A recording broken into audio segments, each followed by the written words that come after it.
you're getting a lot more folks like, yep, I watched that YouTube video. I want to just I want to blow up online. I want to do this quick. I want to have a ton of balance, right? So I want to work off my laptop on the beach. I want to coach clients maybe 12 to 15 hours a week. Do a little bit of this, do a little bit of that, make multiple six figures.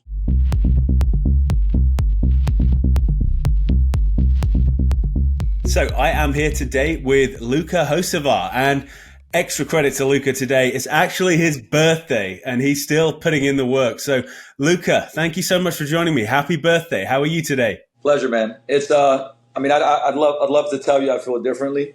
I call it my 4.3 version, not 43, my 4.3, but it's Wednesday, so I got a schedule. Schedule's crazy as always. I'll do something with my girl on the weekend to make it a little bit more official-ish, but it's I get up in the morning, I do what I love, so I'm grateful for that, and I'm certainly not like I got to go to work. I'm excited to do what I do. So every day's a great day, but hey, today's a little bit more spicy and special. So absolutely. Well, what a great attitude. I mean, if only more people were like that. That's awesome. So we get a lot of coaches and aspiring coaches listening to us. So I wanted to kind of kick off with some really actionable stuff straight away. So you're a very successful coach. You coach a lot of coaches, mentor coaches and all that sort of stuff. So you have a very good understanding of what makes a successful coach. So I was wondering,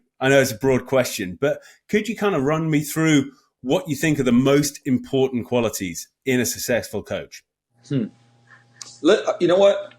I know people remember things in threes, and there is actually kind of there's, I think I was talking to Brett Bartholomew about this, and we kind of went into the weeds of the definition of coaching. It's like three different things. One is communication, two is problem solving, and then three is like technical ability. So we got communication, problem solving, and then technical skills. So the reason why I bring that up, because this is going to be important, right? So think technical skills is program design. I would say understanding biomechanics, movement, where things, I would say, attached. Because look, those things do matter, by the way, right? I do think, there's plenty of folks that go into the industry that, don't know those things enough, and I think that they matter, right? Because it's like, if you're going to be a pro, hey, listen, you should know anatomy, you should know kinesiology, you should know biomechanics, right? So you got all of that stuff in the technical. It's important. It's very important to the craft. Then you got communication, which is a whole world, which I truly believe that you can't get too good at. I would say my first 7, 8 years in the industry, I was really hardcore in the technical skills. Geek out as much as you can, and I did. And I didn't, I was a good, I think that was a good charisma. I was a pretty social person, but I didn't study communication. And that actually ended up being, I would say, put it this way. At first, I would blame clients. It's like, oh, I got these folks, they're committed, they're doing what I tell them to do. And then look at all these clients that are uncommitted, they're not doing the things that I tell them to do. And I'd point the finger and basically be like, they're not doing, what they're supposed to do. But really what it was is that my skill set of communication, listening, understanding, empathy, motivational interviewing, I'll talk a little bit about that later. It just wasn't there. So, or should I say it wasn't developed enough to be able to help those people, and then I started, having the excuses, just like a lot of people do. And so I really think that for most in the industry, there's a gap there. And by the way, even if you're good, there's a whole world of, getting better, which then allows you to help clients better, help all types of clients. That's the other thing too, right? Not just one type of client, the committed client. By the way, if we only coach committed clients, we'll all be broke. Number one, and a lot of those folks, I'm not going to say that they don't need us because we guide and whatnot, but those are not the people that need the most help, right? So, which I believe, and again, that's changed in my close to 20 years in industry. That's changed for me, right? I'm excited to help those people. It's not just and I train a lot of super elite athletes and teams and all that stuff. But, many times I get more fulfillment by helping somebody that had a lot of challenges to make behavior changes in their life, and turn their health around. So that's the communication part. We can dive deeper. The third one, even though it was the second one in order, is the problem solving. Now, here's the deal. Problem solving is all experience, and it's all putting the reps in, right? You can't theoretically, problem solve, right? Like you got to get, for example, I'm very fortunate that in the beginning of my career, I worked with a lot of different people, right? And it would be like, I remember I would go to, intern with Tim Fagan, and he'd work at a hospital. So you're talking about, people with cerebral palsy, Alzheimer's. Then at my gym, I'd get people in wheelchairs, I'd get people with a fused spine from essentially the neck down to the sacrum, and you're kind of like, whoa, what do I do here? And then you got to problem solve. You call people, you're figuring stuff out, and it gives you a ton of experience that like you can't get any other way. I also, I entered a ton. I attended insane amounts. The number is ridiculous. The amount of live certifications, seminars, internships, mentorships that I attended from the best of the best around the world, because then you're seeing it, right? It's so much different if I right now explain to you personally about, a scenario versus me watching a practitioner, work on somebody and explain it to you as they're working on them, and you're seeing it, right? The hands-on stuff. And so that middle one, I think a lot of times all of them are important. Look, all of them are important. And that's the reason why I said like in threes, because as a coach, many times you have to look at like which bucket, right, do I need to develop? Sometimes it's a little bit of everything. Sometimes it's like, hey, like I really understand the technical aspects, but my communication is not great, right? Like for newer coaches, I see a lot of this these days where it's like, I'm going to do a little bit of coaching, 12 hours a week, and then I'm going to do a little bit of online. I'm going to do a little bit of this and a little bit of that. But guess what? Like your problem solving skills are not going to be, that great, because you're just not getting enough experience and reps and frequency, and you just don't see a lot of stuff, which is another, we can dive into like my belief around online coaching, which I think it's great. I just don't think that a person that hasn't coached a lot in person can be a great online coach. And that's a common theme. Like Jay Ferrugia said that, DeFranco said that.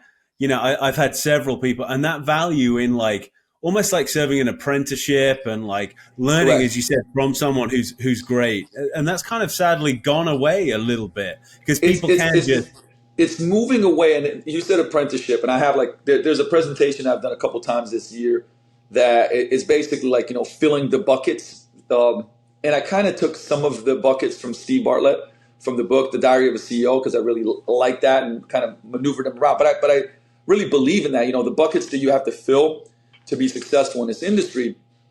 But I talk about, again, it's like bucket number one is knowledge, like what you know. Bucket number two is skills, what you can do, right? Because it's like what you know, what you can do. You got to turn what you know into what you can do, which means reps and practice.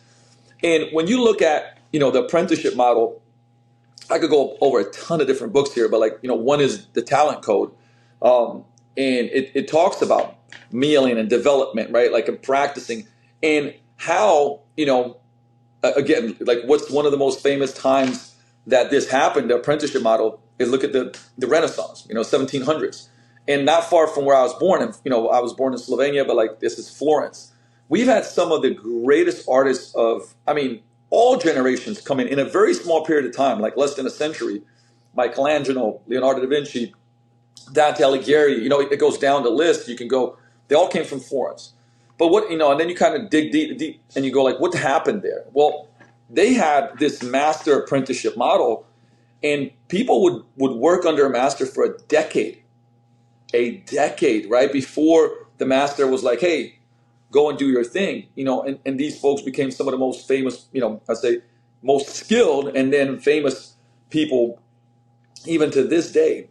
And like you said, it hasn't gone, but it's definitely kind of, it's definitely leaving. Let's just say that, right? But I think it's the best way still to become excellent at what you do, right? Imagine if, and by the way, like I can kind of say somewhat accidentally did this, but also because people that were smart were like, Luka, be smart, bust your ass, learning over earning, like go and learn from the best of the best of the best. And I mean, I was still playing pro basketball. I flew out to Birmingham, England for a seminar with, it was like Eric Cresty and Nick Grantham. This is like, again, I'm coaching, but I'm still playing pro ball. And they were like, hey, like, what are you doing out here from Slovenia? I'm like, oh man, like came to learn, buy all the products. That's how me and Eric became good friends too. But it was like, I was flying around the world, going to like, who's the best at this? Learn. Who's the best at this? I ended up, later on when I met Eric there, like later in the year, I flew to Boston, and stayed there at Cresty, trained there for, I think it was 9 or 10 days. I mean, I was just obsessed with it. And I was basically being an apprentice, and I was going everywhere. I mean, it's like, the stories of the amount of places that I went to and the hands-on, the viewing stuff that I did, train with athletes, hung around all day. Like not like, I'd come there in the morning and get my training session in, go for lunch, hang out all day, watch coaching, watch training, sometimes do another session, because I'm immersed in this. Yeah. So when you look at that, the example that I gave, that may be a little bit of extreme, right? So I'm not going, hey coach, get under a master and, work with them for 10 years. But the reality is like when people ask me, what should I do? I'm like, either go intern or go work for the best person that that's a great coach and has ideally also built a good book of business, whether they're solopreneur, entrepreneur, or if they own a business like myself, right? Like, because guess what? Like you can't, that whole problem solving and apprenticeship part, if you're watching it every day, the coaching, how to design programs, how to run groups, how to do sales, how to do a strategy session, right? And you're getting your feedback loop is so fast, right? If we're working together and you come in and I watch you coach, right? And at the end of the coaching session, hey Johnny, so did this great, awesome job there. Specifically, I'm going to tell you, right? Like you did this awesome. Hey, I really liked how you were doing 180-degree coaching. You were moving around, hands were never in the pockets. You were engaged. That was great. So a couple of things. Are you open to some feedback, right? And you're like, yeah, cool. Okay, so a couple of things that you can definitely improve on. And I'd go over a bunch of different things. Guess what? In an hour, you got another session. You got another semi-private. You got another group. You got that feedback. Boom, you're implementing it. Maybe I'm watching again out of the corner of my eye. I'm coaching and I'm like, damn, great. Like he did one of those. He did 2 of those 3 things I talked about. Awesome, right? Come back and be like, hey, did you notice the difference? You did that thing. So within a 2-hour period now, you've did something well.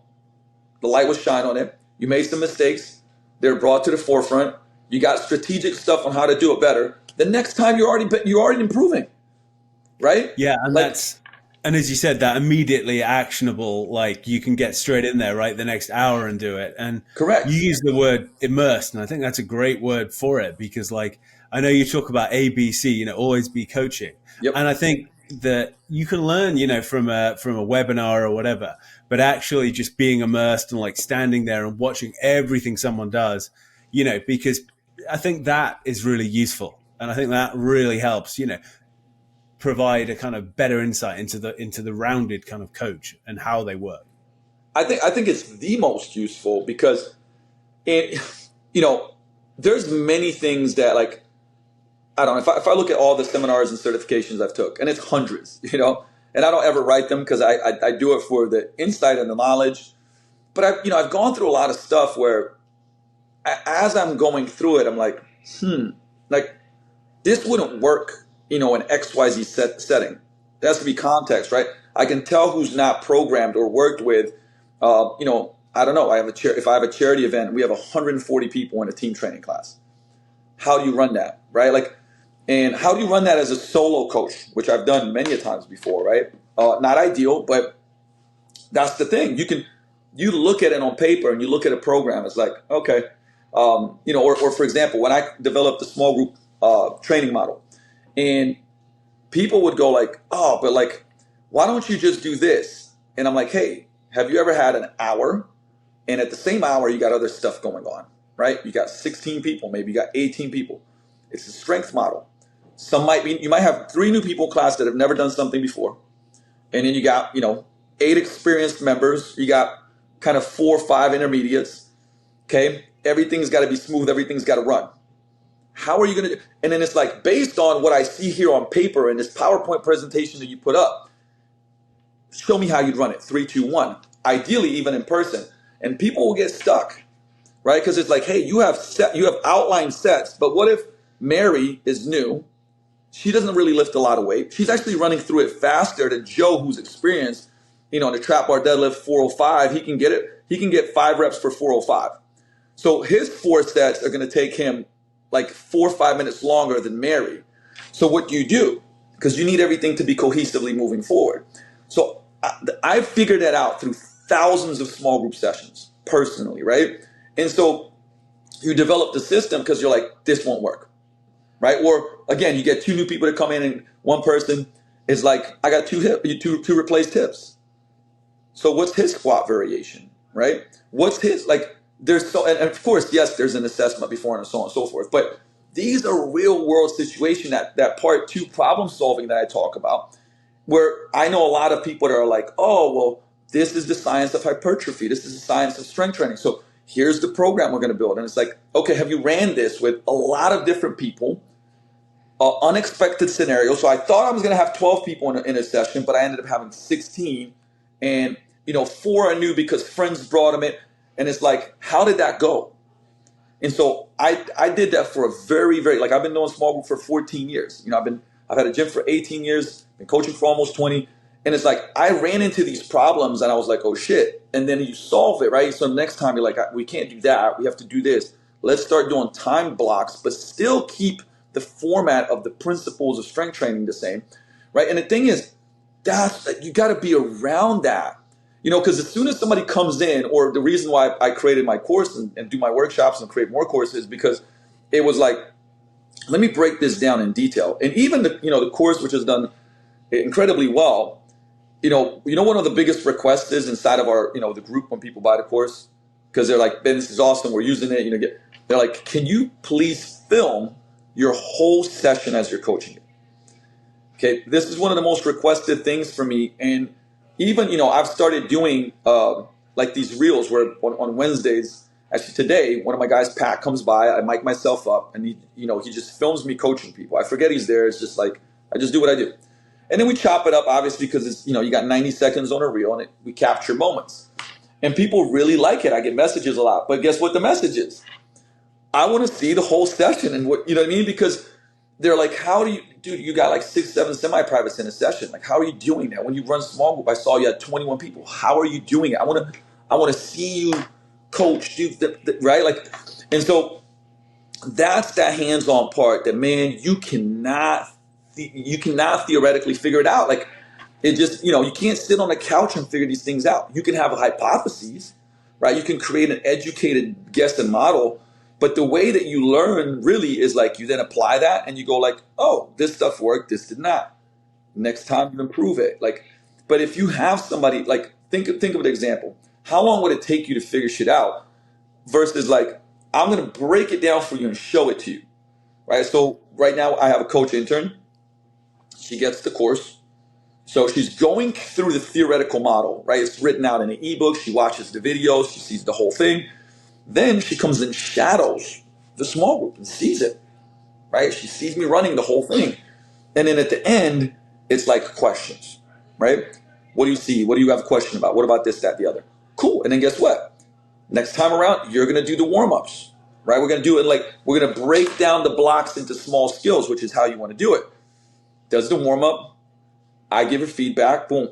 Next time she does it better. Okay, cool. Next time you're going to co-coach with me. You're going to be an assistant coach. So you're going to still be coaching everybody around and whatnot. Then the next time around, I'm going to be the assistant coach, right? And you're going to be the head coach. No, I was just going to say that does a great job of like building the confidence as well, right? It builds up yes. that, which is so important. Like you have the confidence that you can adjust on the fly, no problem, right? That's easy for you. Whereas if you've never done it before, people wouldn't necessarily have the confidence to be able to do that so well. Yeah, and this is the other thing too. Like I'll give an example because I'm sure you heard this a lot. So if somebody who's been in the industry, this is my pet peeve, man, because, well, I've been in the industry for 11 years, so I'm just making shit up, but, right? And it's like, okay, and like, you may have been, this is tough sometimes, right? But maybe you've been doing something repetitively, you've been practicing something at an average or even a bad level, okay? So, no names, but it's like, hey, I was at a gym, I'm watching one coach half the session, hands in a pocket. They've been a coach for many years. So obviously they've been doing it for long enough. Nobody said anything. And it's like, this is fine, but it's not, right? And now you've actually become really good at doing something crappy. So, and there's a great example, Craig Weller, who used to work for Precision Nutrition. He's also wrote Building the Elite. So he's got probably the best, I would say the best philosophy principles and book out on training operators, meaning military. But he tells a story about, he was a surfer and he was like, I've never really got really good at surfing. It's like he's surfing for years and years and years and years and got pretty good. Okay. At least what he thought, right? He said, I went to surf camp for 7 days, right? And in 7 days, I improved so much, right? But what I realized is that for years, I was practicing things wrong. So I became really good at certain bad things, right? And in the industry, and whether that's fitness or anything else, right? This idea that just because you've been doing it for a long time makes you good and experienced isn't necessarily true, right? You have to, the mindset of the growth mindset and being curious and always getting better, that's a real thing. Because you can, fall into the trap of, if you read the book, The Slight Edge, which is an excellent book for everybody to read, right? But it's like, there's no such thing as staying the same. You're either little by little getting better, and, you can kind of create a hockey stick, or little by little you're getting worse. And that example of, I've seen it, and by the way, too, it's happened to me where thankfully I've had, I would say great people around me, mentors. Majority of my career, I've had mentors, been in masterminds. I run a bunch of my own now, but it's like, but I'm still, I'm always looking to be, I would say, pushed and coached and be poked for the awareness part of it, right? Because there's times in my life that I fell on that slight edge where in something I'm slowly veering off. Yeah, the downwards. Correct. And it's like, this is how this shows up, by the way. I'll give you examples because I know it's very, very, I don't want to leave things in the ether. I always want to give examples. So it's like, hey, you've been coaching for 4 years. And guess what? You're busy. Life gets tough. Something personally happens. And it's like, you used to be 15 minutes early, prepped everything, got the music ready the night before you prepare yourself, energy's high. But now it's like, instead of 10 minutes, now you come 9 minutes early and nobody says anything. You didn't prep the music as much. You're like, hey, I'll start getting stuff ready before class. And then it's 5 minutes, then you come right before and, you're a little scattered and people can tell that you're scattered. Now this happened over the course of 6 months, 8 months, little by little, right? It's kind of like weight gain. If you read about it, it's little by little. It's actually so slow that it's unnoticeable when you do it from month to month. But over the course of a year, it's a lot. And the coaching side of it is that too, because by the way, I think it's the greatest industry in the world, but it's also challenging because when you coach a lot and give yourself a lot, right? It's a lot of energy giving, right? And it's tough. I think it's extremely fulfilling. It is for me. I mean, I've been doing it for close to 20 years. And I'm not saying there's not days where it's very hard and very challenging. And I get to the end of the day, I'm like, man, I'm pretty exhausted, but I'm also full, right?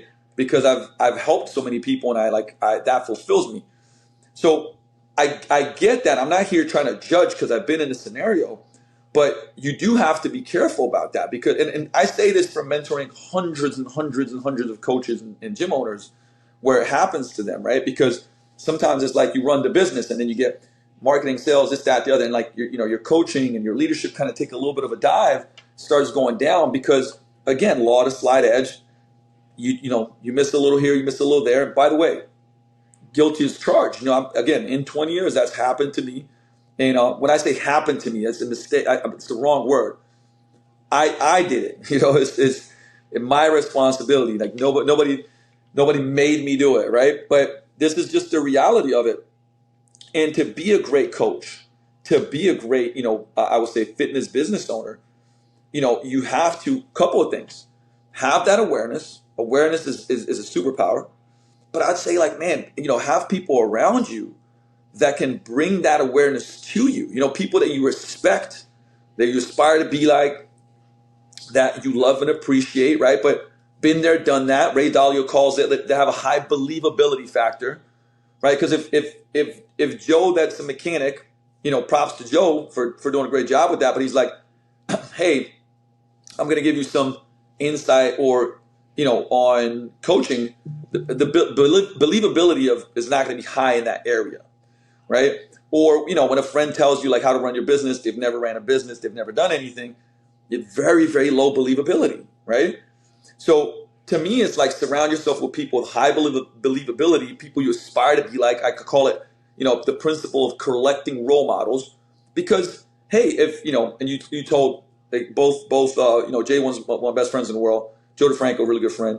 Like if they go, and this has happened many times when Jay is like, hey man, I noticed you do this thing. It's like, it's not good when you speak. We'd always do this to each other when we're doing, presenting on stage, having conversations, and he'd tell it to me and I'd be like, oh man, really?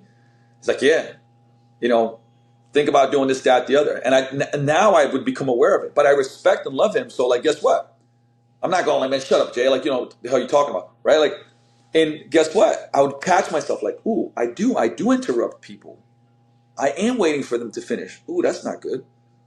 All of a sudden, right? So I'm like, okay, so what I'm going to do now, I'm going to take a strategic approach to this.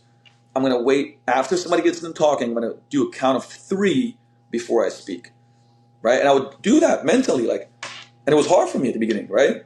But guess what? Awareness precedes change. Assessment precedes awareness. Or somebody, creating that awareness for you, which again could be a mentor, a friend, your tribe, your community that you respect. And this, notice like that all of this, how it consistently wraps around in some form of another into this apprenticeship model, right? Where you're surrounded by environments, people, right, that mold you. Because, as the saying goes, we create and mold our environments and our environments mold us, right? And so that's powerful, because then you got to go like, what is my environment? My environment is actually it's my physical environment. It's my community. It's everything I read, hear, touch, right? So like, what books are you reading? What are you listening to podcast wise? What are you studying? Who are you letting, get into your ear? Because they're planting seeds, right? And like, what seeds are being planted?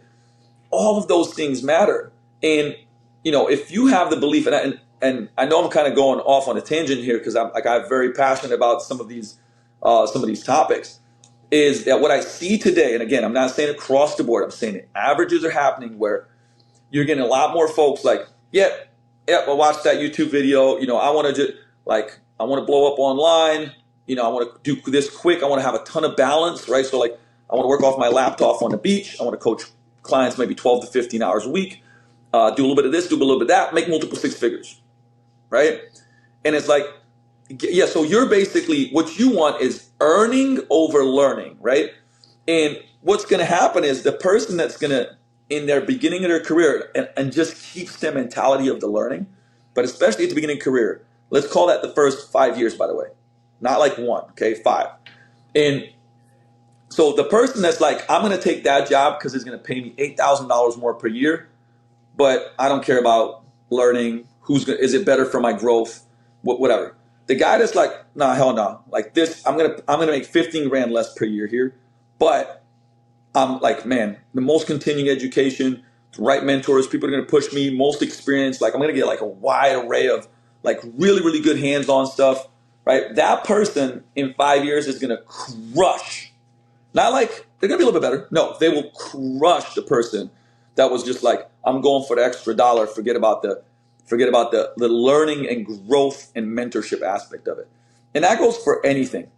It highlights so many important things there. Yeah. Like I think I've heard people say that, you're the average of the 5 people you spend the most time with. So if you want to sort of elevate yourself, you want to be spending time with people who, hopefully you can learn from and all that sort of thing.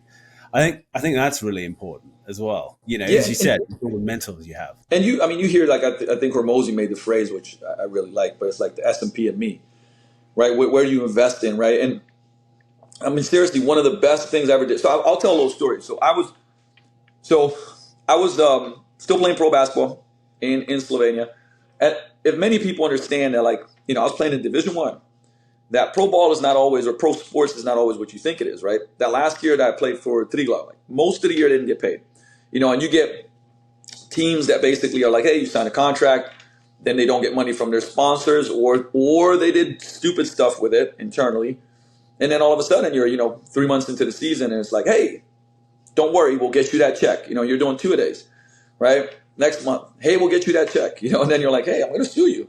And they're like, well, but if you sue us, we'll go bankrupt and you don't make the money, right? These are all real stories, right? So I'd be doing 2-a-days. In between, I was coaching people, right? And it's like you end up now. So now, like I'm coaching people, and my brother had a translating agency, which he still does. And for instance, he'd go to Brazil, be like, hey, run a company, right? These are the things that you got to do. So I'm doing that. And at that point in time, I said, how about this? Like, look, I mean, I'm barely scraping by, but you pay me, just pay for this program. It's called Trainers Inner Circle, from Pat Rigsby, matter of fact, right? And so this is, I shit you not, like 19, 20 years ago, right? And he's like, what? You want, what is this? It's like, well, it's like this guiding mentorship program for personal trainers, for coaches, right? Like I was doing some of that and enjoying it in between during that ball season. I was writing strength and conditioning programs for our pro team because they were like, hey, what do you do for training? Because you're 205 pounds guard and you can, dunk and jump and run and never get tired. So, but the thing is, already at that point in time, I was like, you know what? I want to know, because America was so far ahead as far as like the industry was. I was like, I want to learn from the best people. And so that was my first investment, and it sped things up so much for me. And I never stopped from that moment. But remember, I said I was broke. So I was a pro athlete that was broke, that essentially I was having 3 jobs. I helped my brother's company out. I was pro. I mean, I'm talking about, I'm training 4 to 5 hours per day, playing games. Like, I mean, ready as can be. And then coaching 3, and then it was 4, and then it was 5 because I became more and more successful being a trainer and like very in demand. But my point is like that instead of putting money in my pocket, I was like, this is more important. And I did that all the time.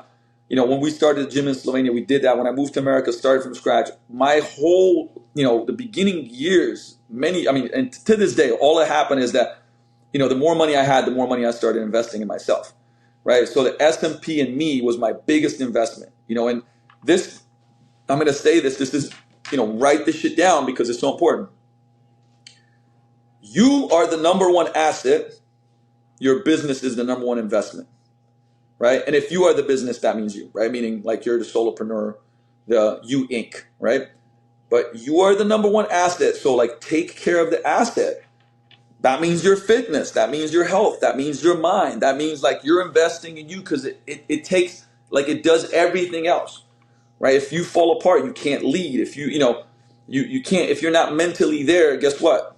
Nothing happens. So that's your number one, I would say, asset is you, and your investment is the business.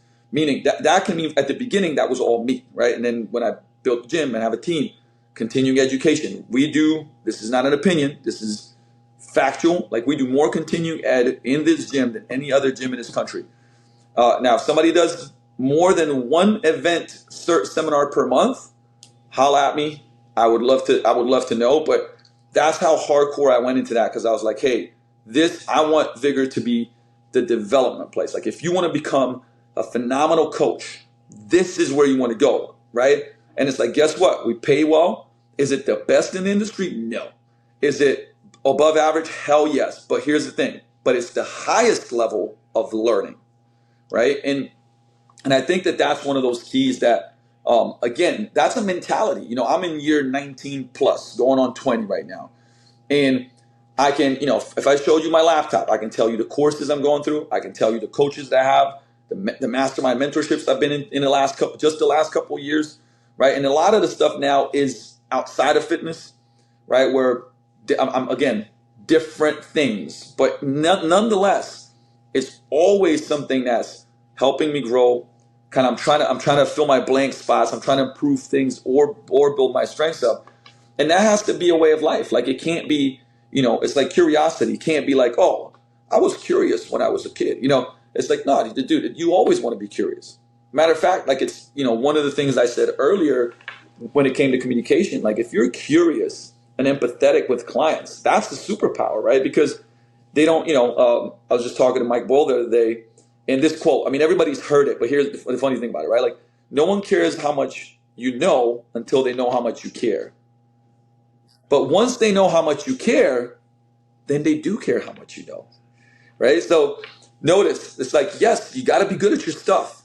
But first, people got to, like, you can be the best at your stuff and be a dick, and it's like, nobody's going to want to train with you, right? And I was going to say it's super interesting because you kind of had your own version of the American dream, right? You started from humble beginnings, and obviously now you're very successful. But where did this? I kind of want to dig in on your childhood a little bit. Like, where did this mentality come from? Where did this? Because not many guys, if they're professional athletes, would be like, oh, actually, I'm going to do this. I'm going to learn that. Where did this start?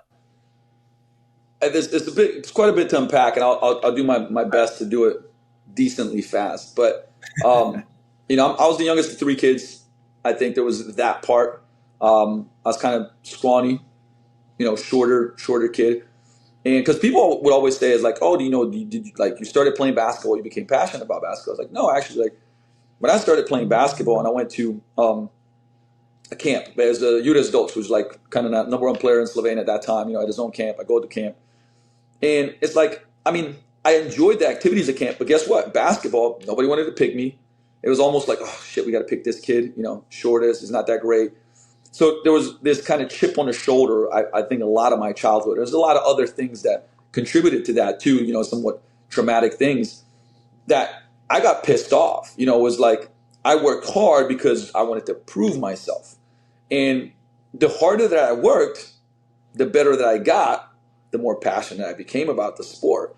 And there's a lesson there, and I always mention the book. It's called "So Good They Can't Ignore You" by Cal Newport. It's a Stephen Martin saying, because they were asking him like, "Hey, how do you make it and stuff?" And he's got like, "Hey, be so good they can't ignore you." But in that book, it talks about the passion hypotheses, which is basically that like you just run into something and you're like, "Oh my God, I'm passionate about this," and it's not the case. Like deliberate practice, right? So the things that we talked about earlier when it talked about apprenticeship model, right? Practicing, getting really good at your craft. The better that you become, the more motivated and passionate you become, right? We know that one of the biggest intrinsic motivators of human beings is competence, right? So the more competent I become at the skill, the more it actually motivates me internally without any external gift, gratification, right? And so for basketball, that's what happened. Better I got, more fired up I got about it. And then I was pretty obsessive. I still am very obsessive. But at 13 years old, my mom opened up a gym. She'd work in the bank half the day. She'd work at the gym the other half a day. In the morning, her friend would do it. So they opened it together. And I'd go, lift weights. Now, the thing is, I was definitely fortunate because one of the top powerlifters in the country trained there. And at the bottom of the gym, there was two guys that were world champion, like world Olympic medalists in gymnastics. One of them was Elias Pegan. He was in a straddle. I mean, we're talking about 5 years in a row world champion, right? Best in the world. In this little crazy, little shitty gym at the bottom of this physical education building. At the top, my mom had a gym, small gym, like 2,000 square feet maybe, right? And I got mentored essentially in basics, deadlift, squat, bench. Those guys were showing me a lot of like body weight stuff. I mean, obviously they'd come up and still do other things. And I mean, I didn't really know how good it was. I mean, I knew, but I didn't really know. Now I look back and I was like, man, what, if that's not the best mentors and guides to have at that age, what the hell? But here's what it did though. I started lifting weights and I got stronger. I put on muscle on the court. I was able to like now bump somebody and like, so my game improved. I gained confidence. So silently, underlyingly as a current at 13 years old, going on to 14, going on to 15 as I was lifting. And it really, really, I think at 15 and a half, 16, I dunked it for the first time because I was, not only did I start strength training, but it's like that led me to, studying plyometrics and speed training and all that stuff. I kind of got into it. And so the seed of being a coach, that's where it started. Now, I would have never said this to you if you asked me then, because everything up till, even my pro career, like all I wanted to do was be a pro basketball player, right? So, but Foresight 2020, I look back now, that's where that seed came, right? I got obsessed with performance. I was like, because once I felt like, oh my God, like this is improving my game, right? Then I started going, I did all the dumb programs. I don't know if you remember this, but Air Alert, the elevated shoes, dumb shit. But here's the thing, I would do it, right? I would do it, then I'd study it, then I'd read the book. I mean, I was reading Charlie Francis's, Speed Trap when I was like 16 years old. And another kind of, I would say, grateful, lucky kind of thing to happen is my basketball coach was friends with this guy named Srđan Đorđević, who, one of the top track coaches in Europe. He trained Marilyn Adi the last 5 years of her career, Brigitte Bukovic, Olympic medalist, like best of the best in the world.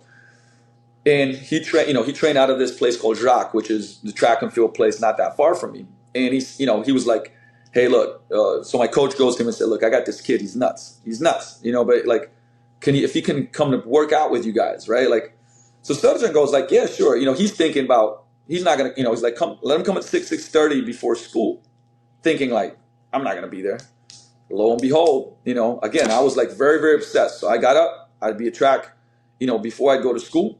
And I was a knucklehead back then too. So it's like, I didn't really do, that much school, but I'd show up at track and, he was actually annoyed at the beginning and eventually like really kind of warmed up to me because he was like, I was curious. He was one of the first people doing EKG testing on the muscles and stuff. I'd always be like, yep, do it on me. Asking a ton of questions. But I trained in the mornings with Brigitte Bukovic. That she was a silver medalist, 110 meter hurdles in Barcelona in 92. We're talking about, so I'm like, she's teaching me foot fire and 10% of weight on the sleds when we're doing accelerations. And I'm there 2-3 days a week, for an hour and a half training with, these elite athletes, one of the best coaches legitimately in Europe, for track and field at that time, just taking it all in.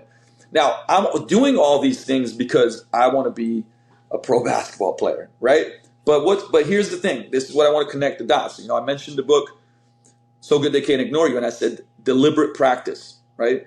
What I was doing is I was accumulating enormous amounts of deliberate practice in the field of sports performance, strength, and conditioning, right?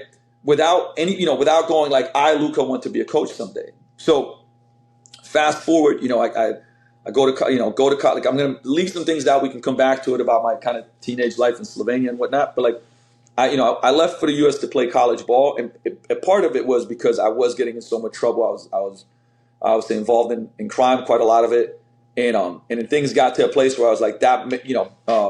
I did this thing called Eastern Basketball Academy in Trenton, New Jersey, with our team, and one of the coaches there said, "Hey, you ever thought about playing college ball?" And at that point in time, I did not. Right, I was already playing pro ball, and I was like, no, I don't need that. I was selling dope. I was making money, so it was like one of those things. Like, why do I need that? And then the year afterwards, a lot of let's just say reality happened. Like where it's like, okay, you're almost going to jail. You almost get shot. Like all these things where I was like, whoa, this is not going in a good direction. And this coach, his name was Wayne Jones, kept in touch with me. Said, hey, come back. Come with me to Denver, train. We'll go back to EIBC. And we'll do 2 camps back to back. And I ended up doing that. And that's where, I played really well. A bunch of colleges were based, I had no idea how scholarships work though. So there's no scholarships left. I'm there, Quinnipiac, Delaware State, Western Michigan, San Francisco, they were all like, man, we really love your game. Like, we'd love for you to walk on. I was like, what's walking on mean? It's like, man, it just means that you'll play with it, you work with the team and everything. And then the next year you can probably get a scholarship. I was like, oh, I'm interested in that. All those schools, even back then, were like 45, 50K per year, right? So that was just an absolute no-go. So I ended up going to a junior college in upstate New York, which was a D2 because that was possible, but didn't get a full ride because that wasn't possible. But I did get some stuff covered. But that was how I came to the U.S. and did 2 years in JUCO, then I got a full ride in Southern Virginia Intermont. Now in school, I'm basically like, man, I'm going to do business management. I'm playing ball. That's my focus. But I was so into training that I did all these electives. Um, all these electives where it was basically is like I might as well do a minor in exercise science and kinesiology, right? Because I was so interested in it, which I ended up doing. So this, my team was like, because I was in a weight room, like, I mean, they're like, dude, like, well, how do you know all this shit? I'm just like spitting like, the beautiful mind, like fucking writing on whiteboards, percentages of what we're gonna do. This is, and I was always so into it, and people would be like, man, write me a program, do this, can you help me with that? So that's already kind of, it was always there. I was deliberately practicing left and right, always so intrigued in the sports performance side of things. When I decided to end, my pro career, which was very challenging. I mean, I had a huge identity crisis. I would definitely say that. But that was there where I had built it up. And it's like, when I started coaching people, like I said, that last year, I already had of my pro career, I was coaching, and I actually towards the end of the year, I was coaching a lot of people, and that's where we started training groups in the park in Tivoli with kettlebells and everything else. That's how our gym in Slovenia started. I was making barely anything from training, but man, I was loving it. Like I was making a difference. Like people were loving what I was doing. I was going home. It was basically I do 2 basketball practices a day. I might have coached 5 hours per day of folks, and then I go for 3 to 4 hours every night and study, right?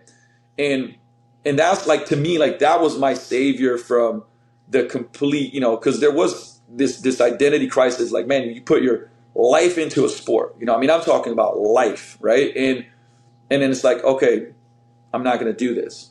And I fell back to, so then I threw myself, I needed another focus because it's like when you're, working to be, and I was playing it like, my first pro team, from college was Himmick. It was the ULEP. They went to the ULEP Cup finals, and I was an NBA.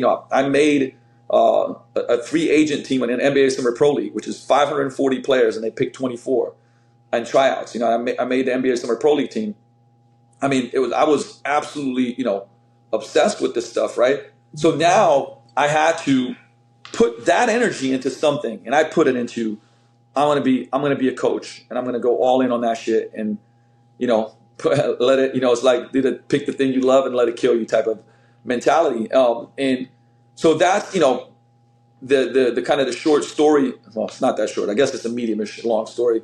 But how, what drove me, but I think from the get-go, the drive was from, if you read a lot of these things, it's like, I didn't feel seen, whether it was not being picked, being bullied, being the youngest brother. Again, there's a bunch of other things that happened. It was like, a lot of my thing was like, no, you're going to see me, right? Like, I'm enough. And I struggled, I ended up later on in my life, I got married young. I got divorced. I did a lot of dumb stuff. I went into therapy, and that, like my early 30s, when I joined Wake Up Warrior, I went into therapy. I learned and recognized and peeled the onion of a lot of things from still my childhood that were essentially, they were helpful during that time to help me cope and compartmentalize. But later on, as an adult, they started deterring me, right? So, and it's part of that mindset that also led to, fucking things up in my life. And thankfully, being aware enough, one of the hardest things for a man to do is, I remember the day where I was picked up the phone. I was like, hey, I need help. I broke down. I was like, hey, I need help. And again, I share this, by the way, because the amount of people that I talk to that like are silently struggling, I call it that silent desperation, right? And because there's this, I mean, one, this fear of like what it means to ask for help means weakness. Man, I struggle with that. I mean, I should have asked for help for many years, but I had to get to the pit, the bottom of the bottom, at least for me at that point in time, mentally and emotionally to ask for help. And again, I say this because you said, what do you think that drove you? And I think what drove me initially was, again, this like, hey, you're going to see me, chip on my shoulder. You think I suck, I'm not good enough, but I'm going to show you that I am.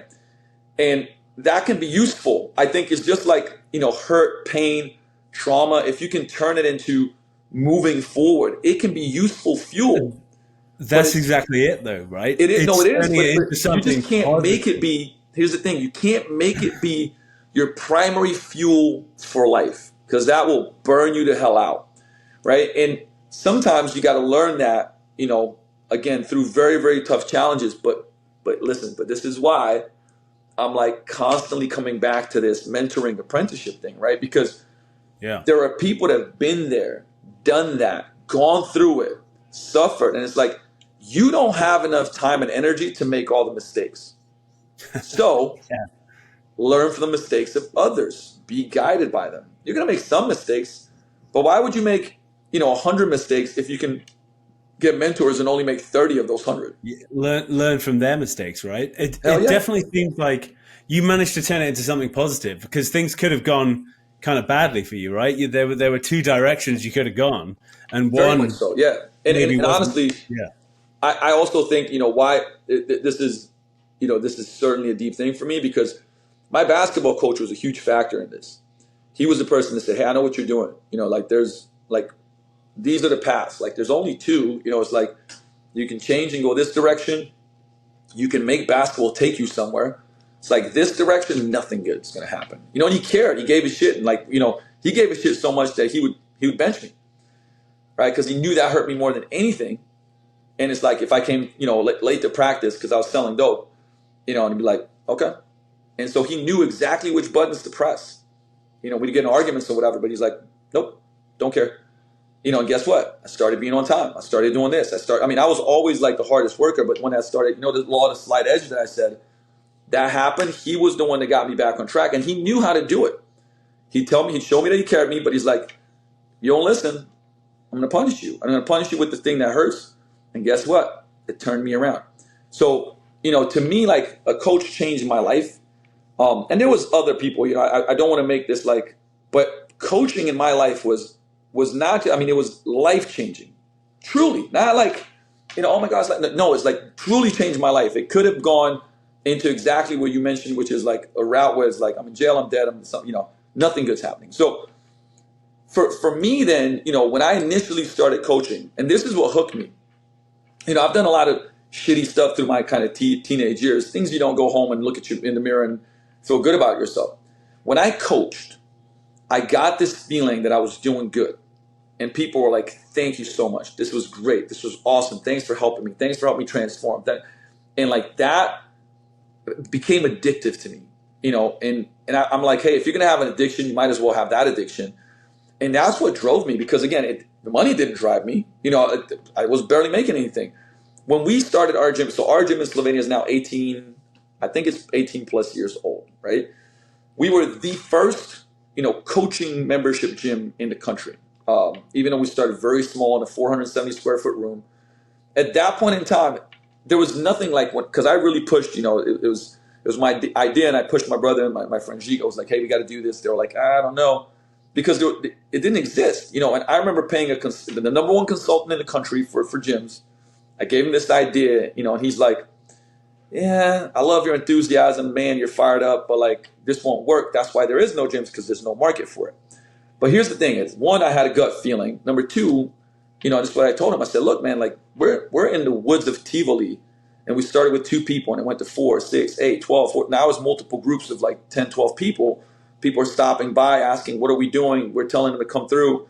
I was training people out of between, again, my morning and evening basketball stuff at this place called Sokol. And like, I had personal training clients, like, and I'm more people that I could take on, right? Because folks were talking.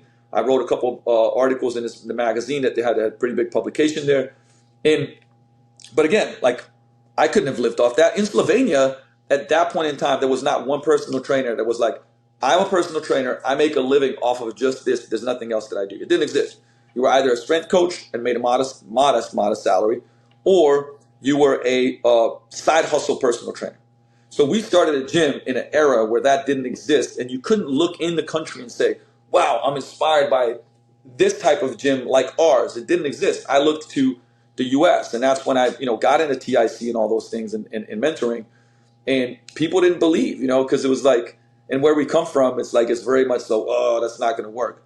And, 18 plus years later, our gym is still the number one gym in the country. Like, we are, the same thing, continuing education. We have like 16, I think we're at 16. I'm not involved in a day-to-day at all. Like, I own a small percentage, but my brother Giga, my other friend Marco, Grega. So they run it. We have 16 full-time employed people there. I mean, which is pretty unheard of for like our type of gym. Not like a Especially in like 20 VC years fund. isn't, and Yeah, it it's isn't like we're long not we're not either. like, hey, here's this money investment. Like we built it. I mean, when I say from the ground up, I mean from the woods. That's literally where we built it from. And so, again, like I think that's something that like why coaching is very purposeful to me. Like I wanted to share the stories of building up deliberate practice and how I became passionate about it, right? But then there was this other part of it too, where it's like, I think Gary Vee says it. It's not just how much money you make; it's how you make your money. And I like in my teenage years, I made more money than, I mean, I'd go out in one night, sell ecstasy, and make more than my mom was making in a month working at the bank, right? So I made money, but how did I make my money, right? It was not in a good way, in a sense, right? Like, and I look back and I don't necessarily regret things because everything's made me who I am, but at the same time, there were so many moments that like one thing could have gone a little bit different, and like everything would have changed. I would have never came to the U.S. So many different things could have been different. And so, again, as corny as some things can be, when I talk about this, I can tell you this, right? Who's gonna long term win per se if I wake up and I have a purpose, and even though I'm tired, I have a vision and I have a purpose, right? And I get through my 12, 14, 15-hour day, and it's like, yeah, I'm tired at the end, but I'm like, man, I'm fulfilled. I was engaged, as the book says, um, flow. I was in flow a lot of the day, right? But, you're going to work going like, oh, fuck this job. Hey, what I do, your energy gets zapped. You're not very focused. You're not pushing towards anything. Like, I'm going to win all because I can go longer. I can go more focused. I can be more intentional. I can have more energy. I can push harder, right? And so that's part of it, So now the chicken and egg, it's like people go, do you find something that you're passionate about? Well, here's the thing. First of all, like you are going to get a feeling for like maybe you'd like this. Maybe you have, again, something's drawing you to it. But you're going to have to work really hard to be more passionate. Right, because you have to put that deliberate practice in, and in this industry, 100%. And I know, like, I mean, me and Jody have talked about this publicly on the podcast, in person. Same thing with Jay. Is like, you listen to Don Saladino, to Ben Bruno, like all my friends. They're like, you have this conversation. What is this underlying thing that you hear and see? Man, these guys put in so many. Mark Magna, you put in so many hours, and I can go on and on about different people, but like, not one will be like, well, kind of dabbled here and there. No, like they were like, man, I lived in the gym, man. Like I was around people. I was engaged. I was constantly studying. I was training. I was training people. I was learning. I was like, for me, if it was a choice, let's say I coached like 10, 11 hours that day. And my first 8 years of my career was like absurd amounts of coaching, not enough sleep. I don't recommend that. But if I had an opportunity and I had Tim Vagan or somebody in the local area, Andrea Chang is like, hey, you want to come up here and do a 2.5-hour kettlebell workshop? I got some top-notch RKC guys coming, and I'm toasted. It's a Friday because we have these FFF Fridays that we do in Green Lake. Man, I'm driving an hour to Green Lake. I'm doing 2.5, 3 hours with the coaches, learning new stuff. We're engaging. We're sharing stuff. Boom, driving back. And then I'm getting up early on Saturday morning and coaching again because I was thirsty, right? I was like, man, I want to get better. Like that was the apprenticeship model. That was just like, because I was doing all those things, and other folks would buy a new iPhone. Me, I'm going to Perform Better Summit. Then I'm going to this cert. Then I'm going to that cert. And then like 2 years later, they're like, wow, no, I'm not making shit happen. I'm like, yeah, but in that time, I've done, 9 certs and in-staffs and all types of different stuff, and you're all like, I'm not going to, that's expensive. And again, like, so that's going to show, that's going to show down the line. And I know I've said this on a lot of shows. I don't care because I'll repeat it 1 million times. And this is profound if you can grasp it, right? Because there's this analogy that I like to use, the watch and the wallet analogy, right? And the watch and the wallet analogy is simple because it says, okay, your watch is your calendar. Like, let me look at your calendar and see what you do in your day. And I will know what you're committed to. Now, you can tell me, a bunch of stuff. Luka, I'm committed to, really getting healthier and in shape. And I'm like, well, I'm looking at your calendar. I don't see your booked training sessions. I don't see where you're prepping your meals, right? I don't see that like, hey, you're actually focusing on going to sleep at a certain time. You're telling me that, but your calendar doesn't say it. So that's your watch. And your wallet is, where's your money going? Hey, I'm really, you know, the amount of times I'm like, I'm really committed to growing this year, Luka. Cool. And I'll go like, let's go over your investments money. And people are like, what? I'm like, yeah, like I want to see where you spend your money. Because I'm like, I can go on your Facebook and your social media right now. I can see where you check in. I'm like, oh man, look, you were out last week twice at the club. You want to pull that up, mint.com or your bank account, see how much you spent there? Oh, 120. Whoop, 150. That's 270. That's 270 in 2 nights. If you do that weekly, that's $1,000 plus a month. You're spending on going out and liquor. Okay, what if you spend $1,000 a month on a mentorship or a certification or books or whatever? Or find the best trainer in your area, like the best. Get a session per week with them and learn what they do, why they're so good, how they coaching, how they doing this, ask them questions. Did that my first 2-3 years of my career. And I was really good. But guess what? I was paying people. Again, I went to, when I was 16 and a half years old, I was training with Southern Georgia, which was the #1 track coach. Just eating them. Thankfully, like I didn't have to, because my coach hooked it up. I didn't pay anything either. So you best believe if he said, hey, can you do this? Yep. Right? But later on, I would pay people. I could tell you every single person my first 2-3 years, the Zach Evanesh's, the Joe D's, Mark Rooney's, how I met them. I hit them up and be like, hey, can I get on a call with you? I'll pay you. And they were like, okay, $200. Cool. And it was a lot. That was a lot for me, right? And I just go take notes for an hour, and guess what? Then when I go to an event and I was like, hey man, I'm Luka. Oh man, that's Luka. Luka paid me to go to call with them. Great, let's go to lunch, right? And so again, the watch and the wallet is a powerful thing because it really, it's an awareness thing. You tell me this, I'll see that. But it's not even about me. Like, check your own shit, right? Like, you're like, hey, this year I'm really dedicated to like getting better at this thing. Okay, let me see. Let me see where it's like blocked out. And, if you use that frame, right, to look through, it will give you a lot of answers for like, man, maybe I need to change my calendar around. I need to change around where I'm putting my money. Because like we said, you're the #1 asset, your business is the #1 investment. So if, that kind of like the watch and the wallet is not going towards investing in you and the business, especially again, always, but especially again in those early stages of your career, which to me is like at least the first 5 years, right? Man, like you're just not going to have the growth that you say that you want to have. And that's, part of my role today. I mean, look, I run a number of businesses and I'm very, very honest and transparent about business in general. Like in the time that I've had a gym, there's been exceptionally good times, right? There's been exceptionally hard times, right? And it's like not that long ago. I mean, literally like, from 6 months ago to like 2 months ago, had a very hard stint for a number of reasons, from personal to professional to you name it. And I like to be a person that when I get on show, I talk about it because, social media tends to be like everything's always great. Luka's just, everything's smooth. Vigor's always been, man, we've got fucking, like, I've, had to really, really get my hands dirty, many, many a times. And like over, right? When people say like, yeah, but you're successful.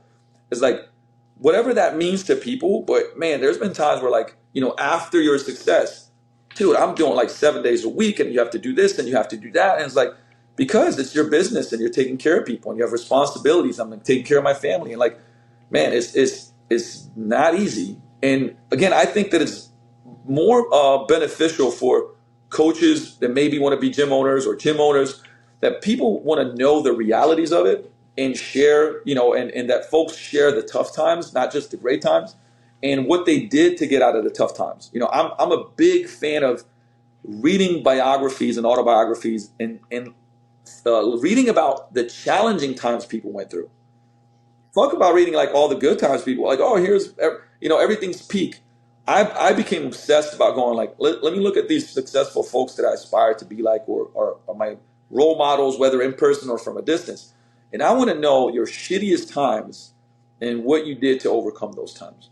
That's where the gold lies. That's where the real kind of like most valuable lessons lie. And and I think these are some principles that can really help people out. I know that we did, like, we went through a lot of stuff, like, because if there's, I would love to, if you got, if there's any type of tactical stuff that you want to go into, because I can talk, obviously, um,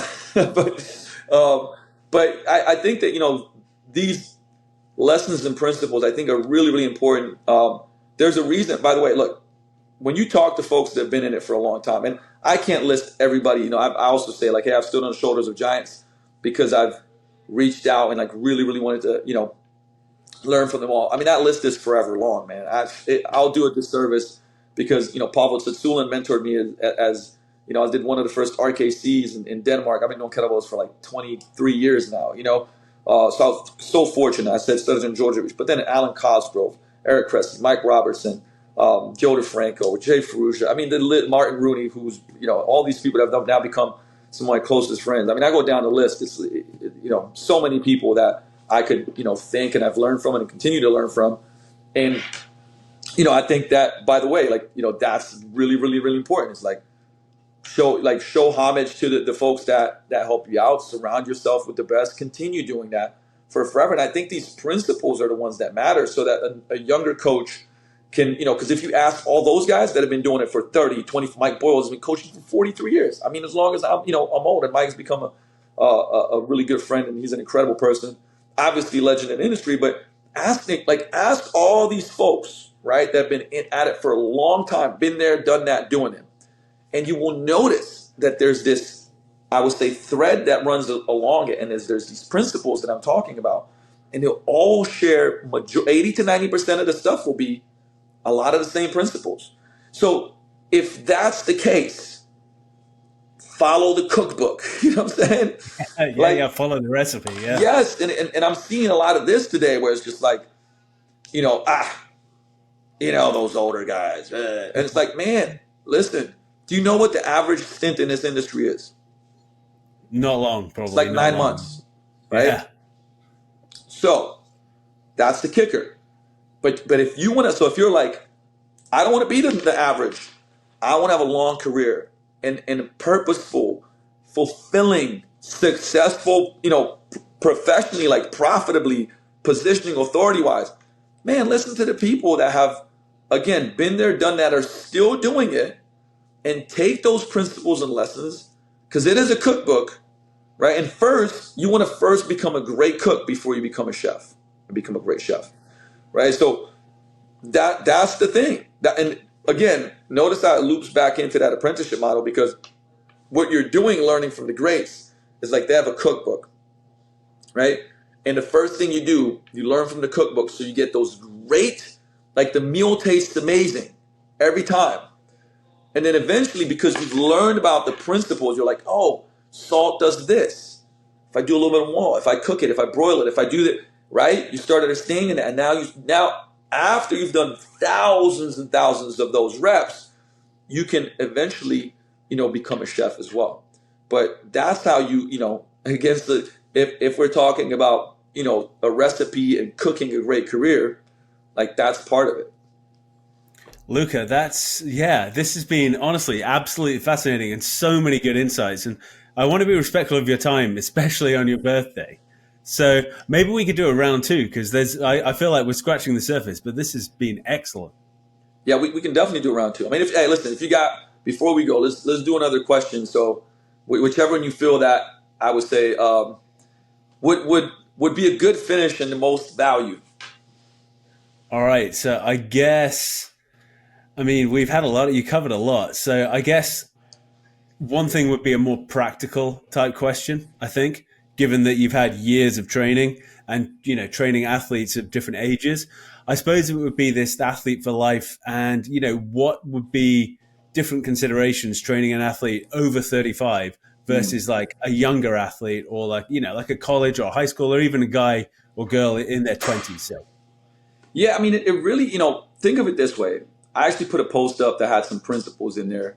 I might just pull it up, because here's the thing, right? Like, I want to give you different examples. So let's say I get, and by the way, like these are real examples that all in the last, I don't know, 2 months I've probably experienced, right?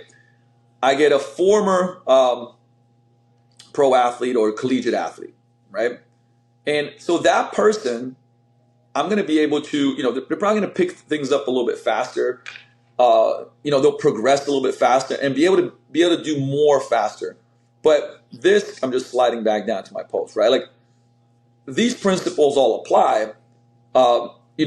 Principle number 1, get relatively strong. Okay, so that's like, but here's the thing, move well, right? So I'm always thinking about like, and I don't give a shit. Like if I get a high school kid, I got like right now in the last 3 weeks, I got number 1 basketball high school kid in the state going to the University of Virginia. I got a 16-year-old number 1 football kid in the state. And then I had a bunch of different pro players, and then just a lot of my general population clients, teams. But here's the thing. I might get the person that's advanced in basketball, but they're not moving well, okay? Meaning, can't squat well, can't do a side lunge, so I would say frontal plane movement is almost not good and non-existent. I'm going to train the human first to get them moving well, right? Now, how well? Do they have to have everything perfect? No, but like I guarantee you if I get them moving better, it's going to transfer over to sport. And not only that, like it's going to be better for like not having wear and tear down the line, right? Because not having overuse injuries because they can't, because they don't have certain mobility and control of in certain positions. So I don't care who that is. But Susie Sue may have never trained. Okay, so same thing. Higher level athlete, I'm going to have them move well. Susie Sue, she's just going to be like really practicing motor skill to develop a good squat, a good hinge, a good push, and so on and so forth, right? And I'm going to get them stronger, right? Because as Susie gets stronger, her athletic performance is going to improve too, right? Especially from the get-go. Now, for most athletes, and if I look at most athletes that I get, like high school, college, they're not relatively that strong. Like in general, I can improve that. Now, I do have some guys, like I got some NFL guys that are absurdly strong. They don't need to get stronger. They can, trap bar deadlift 750. Like, do I need to make them trap bar deadlift 800? No, law of diminishing returns. But guess what? They don't move that well. Their rate of force development's not great, right? They're not as elastic, but they need that. Cool, so we're going to fill those buckets. But in general, right, that was one of the rules, is get relatively strong. Do plyos, jumps, and explosive throws. And here's the thing. I'm gonna take that, like, I'm gonna take Susie Sue again. For her, she's a brand new beginner. And in her mind, she's probably like, I don't need to do any of this shit. But she does, but we're gonna make it fun. I'm gonna make her slam, med balls and jam balls. I'm gonna make her do like low pogo jumps. Push the sled. We're not gonna do sprints. She's not ready. Their tissues are not ready for that yet. But we're gonna build that up. Now for a Jacob, right? Kid 6'9", he's athletic, right? But I'm finding again, he doesn't have a good 0 to 60. His speed and speed strength are not great. So if we bring those up, guess what? Gonna make him a better athlete, right? So I'm gonna pick different exercises based on what they need, and I'm gonna progress them differently. But guess what? They're all doing that. And this idea, it's like, well, when you get older. Listen, the reason why you do get older, you've heard this before, right? Is because you don't do this stuff. We lose power the fastest. And I was actually talking to Eric Crest about this, right? Rotational power the fastest. So how do we maintain power, right? We do jumps, we do throws, we do plyometrics, we do sprints.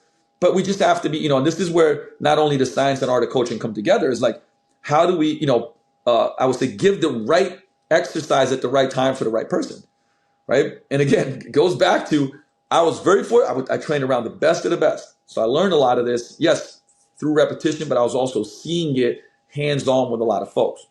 So, a box jump for like legit, like we have people doing, 3 and 6 inch box jumps because sometimes it's a mental thing, right? Like, and they get the 3 inch, great job, right? Well, let's go for a 6. They get the 6, and sometimes in 2 months now they're on 18, right? Like beginners progress fast, which is cool to see. So again, everybody's doing it. It's just like how much based on their goals, training history, what they want to achieve, where they're at. That becomes the different part of it, right? Again, the third one was move well, make mobility training a must. Now, again, I think that the older you get, we had a guy from the Kraken here, from the NHL team. the other day with their strength coach, who's a good friend of mine, Nick Brokerson, and great conversation because he's been in the league for a long time. He's been playing pro hockey for 23 years and NHL since 2014. And he said, he's like, he said, I don't even think that in the early phases, throwing too much at the athletes, do mobility, do this, do this, do this.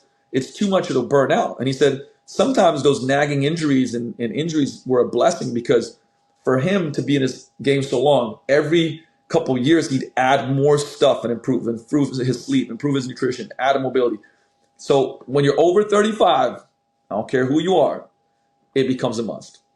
And period. Like it's been a blessing for me because I had a horrible back injury 14 years ago. So I had to start doing stuff daily to keep myself in a good place. Now I have no back pain. If you did MRI, it doesn't look good, but strength training, mobility has kept me very, feeling very good. But also, at 43, I can legitimately outperform a lot of pro athletes I train in quite a few things, right?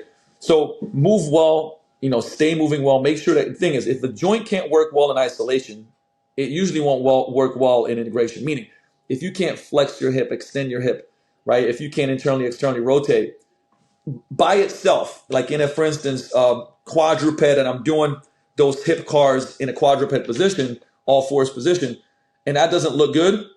When I load you with a barbell on your back, guess what? You're going to compensate the hell out of it, and something's going to, over time, get beat up. So that's the mentality, is like make things work good in isolation and then integrate them, and that's why mobility is a must.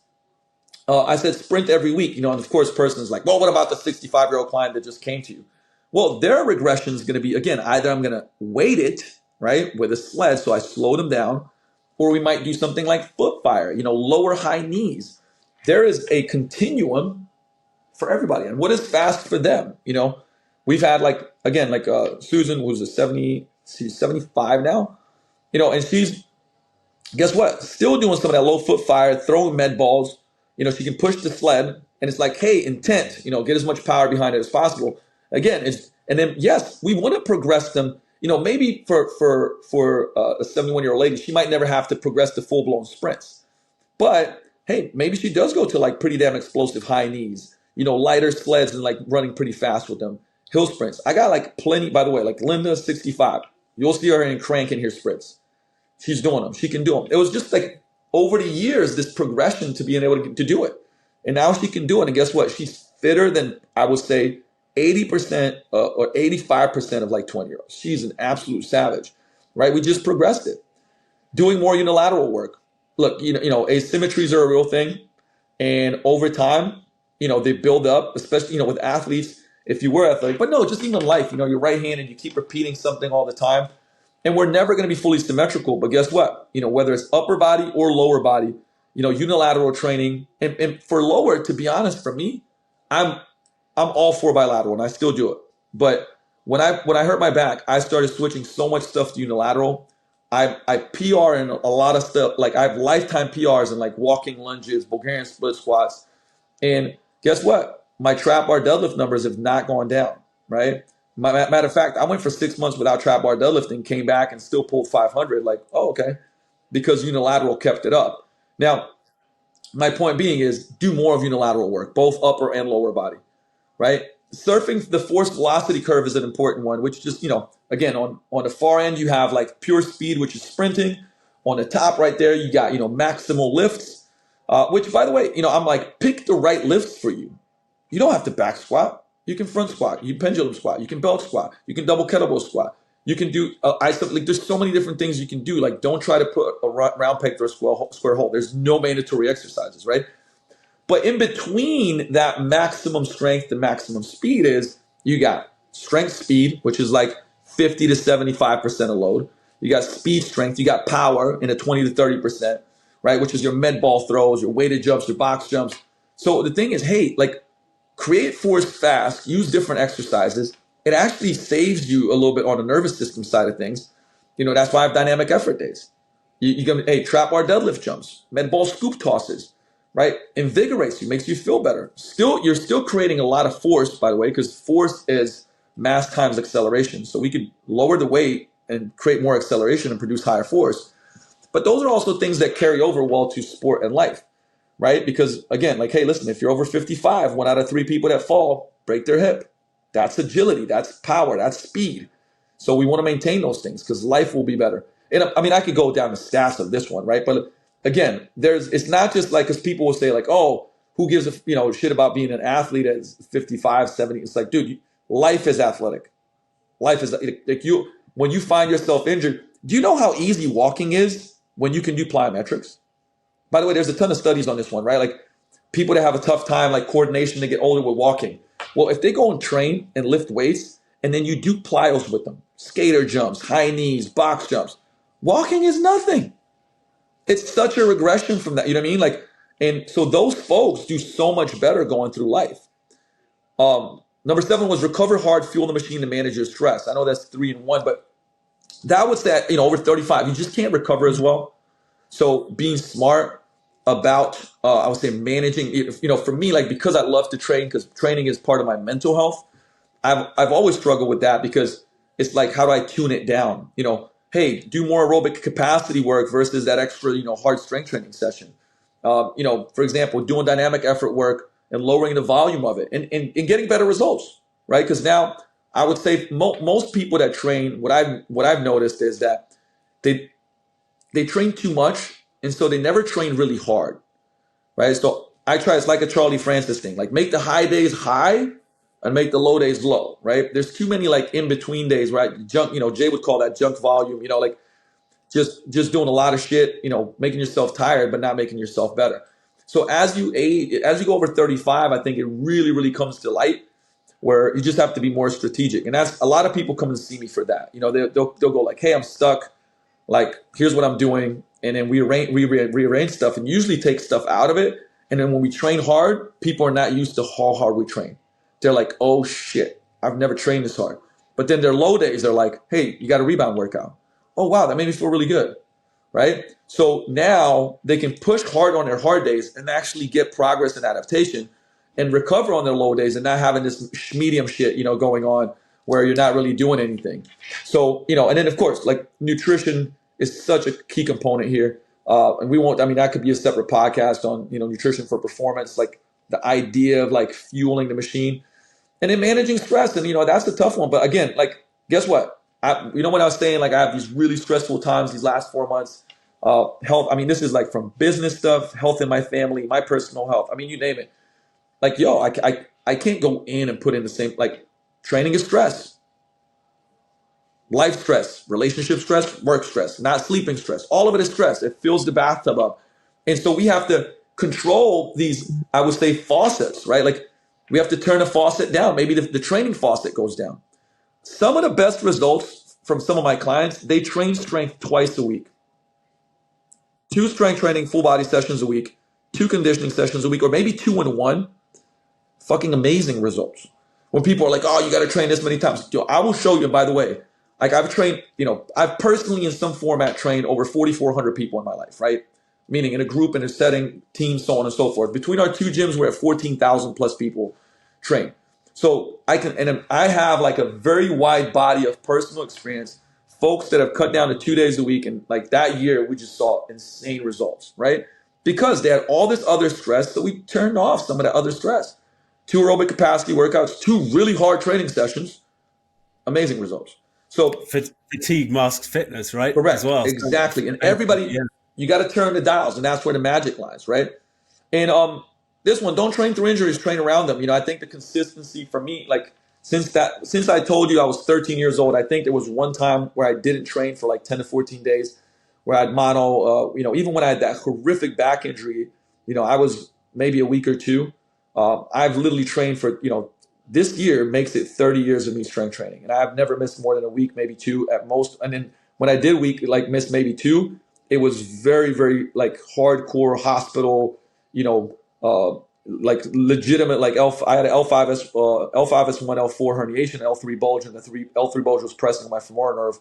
And I could not, my right leg was dead. And they wanted to do surgery. I said, no, like extreme, right? Like now my point being is this consistency, right? Like, man, it's like I've cast so many votes for the identity of lifting, being a fit person.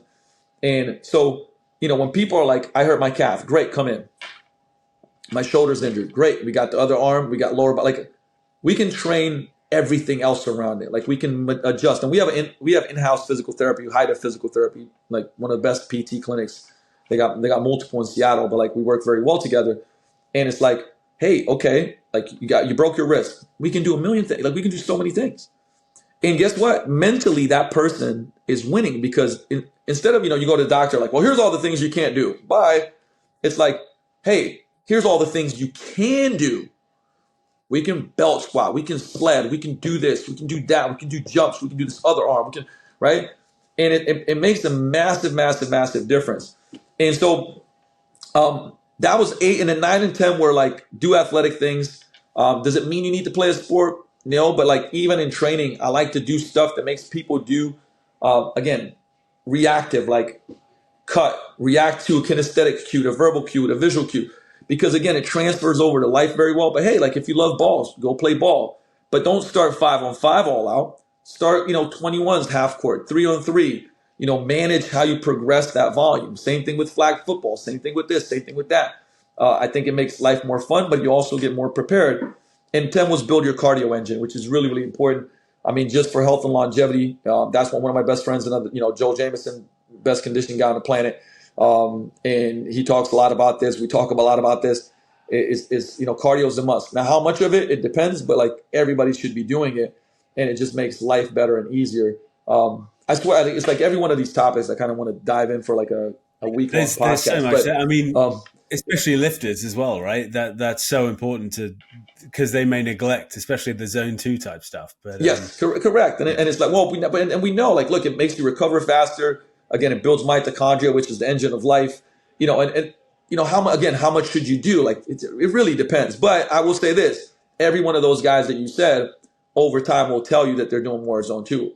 And so am I. Just conditioning in general, right? Like, it's like you can. I would say.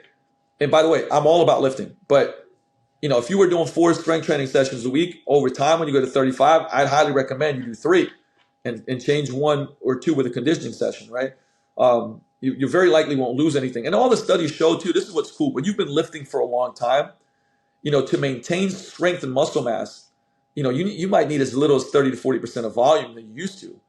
I mean, what a great sell, what a great sell to lift for years, build a lot of muscle and get strong. And then maintenance of that becomes so much easier, right? And so now you could dedicate time to other stuff, right? So that's what I would say that like is the sell. Again, some things become tough for me because like I'm such a geek, that I kind of want to. Then like I could dive into 2 hours of cardio and how to do it and when to do it and all this other stuff. But hopefully that helped a little bit. That everything is, I think all these principles matter. There's just a continuum to it. That's all. It's a piece of the pie. Somebody might do more of one thing than the other thing based on what they need, where they're at, who they are, their injury history. But I think all these principles apply to everybody.